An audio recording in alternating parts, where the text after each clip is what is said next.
Daily Broadside, day 172. I don't go into parking lots that are offering free car washes because that's just, it might as well just say free car scratches in your paint. And it ain't nothing free. Okay. That's the first rule of economics they teach you. There's no such thing as a free lunch. And then when you get in there, and the agreement was when I pulled in this parking lot that you weren't going to charge me any money. And then you start soliciting me, trying to make me feel bad because I'm not donating to whatever the hell cause you've got going on for this car wash on Saturday morning.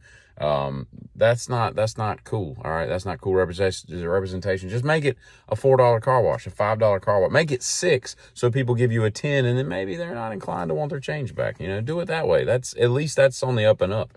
But more importantly, I'm not having a bunch of lackeys in an AutoZone parking lot, dipping old t-shirts into a muddy bucket of water, scratching my paint that they've not properly got the expertise or equipment to do well.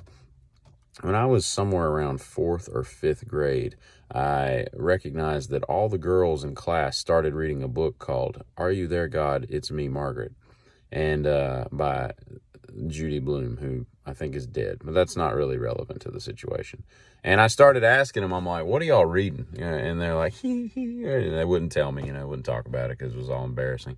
And so I'm like, no, seriously, why is everybody reading this book? Like, what is this book about? And they're like, and nothing. So I went that week and I said, Mom, I need to go get a book. And she's like, all right, cool. And I was a reader anyway, but anything to encourage more reading is always good. So we hop in our little car and we drive down to the bookstore.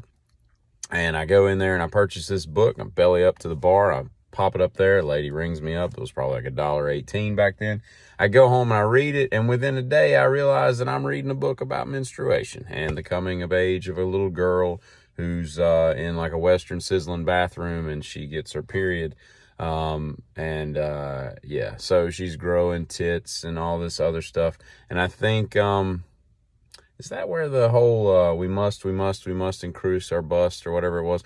Nevertheless, I read a book about the coming of age of a young girl as a, like 12-year-old boy or whatever. And I go back to school and I'm like, all right, well played. But now I'm in on all the jokes. Yeah, I'm up on the puberty game too. So I'm over there like, oh yeah, how did Margaret? And of course I knew all the characters and all this, and they're like, what, But yeah, good move, Judy Bloom. It should just put like puberty book on the front of all her books because, and I think that's about all she wrote. I think there was a guy puberty book, but I don't really know what that's all about. That's probably pretty inappropriate. And what the hell does Judy Bloom know about male puberty anyway? There's nothing more satisfying for someone with OCD like myself than buying a case for your batteries with the little storage holes for every type and size of battery. It's like the greatest 4.5 minutes of my life. It was so cool. And now when I get more batteries, I just have even more fun. So reach out, get one of those. There's nothing better than a barn find in America. God, you find some 87-year-old car that's been buried in newspaper clippings and boxes and trash and stuff in somebody's garage, and it's got like 709 original miles, and all it needs is just to be paint corrected and cleaned up and everything. It's just amazing that people just buy cars, drive them home, and park them in their garage and then don't touch them for the next 75, 80 years and then die. And people are like, what is this? And it's a 1968 Jaguar XKE with 17,000 original miles. It can be yours. And then they give it away for like $2,000 and you're sitting on a $250,000 car. It's crazy.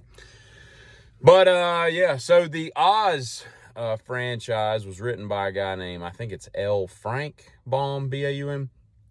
And the guy wrote like 14 Wizard of Oz books. And I find it strange that there was really only one major movie made. I know there was like a Return to Oz later on in life or whatever, but for essentially all we know is Wizard of Oz. I mean, we think of Oz. But yeah, there was all these other storylines and everything. And as popular as that became, you would think that there would have been more. And even the like publisher or somebody from the clearinghouse, they eventually hired this lady named Thompson to go back, and after he died 20 years before the movie came out, and she writes like 21 more books about Oz, which is kind of odd. That's like me, Stephen King dying and me going, I'm going to continue writing Stephen King stories. But that's just kind of strange. But nevertheless, I think it's weird that of all those storylines and all those things, that all we have is that stupid Judy Garland crap. And I hate Judy Garland. God.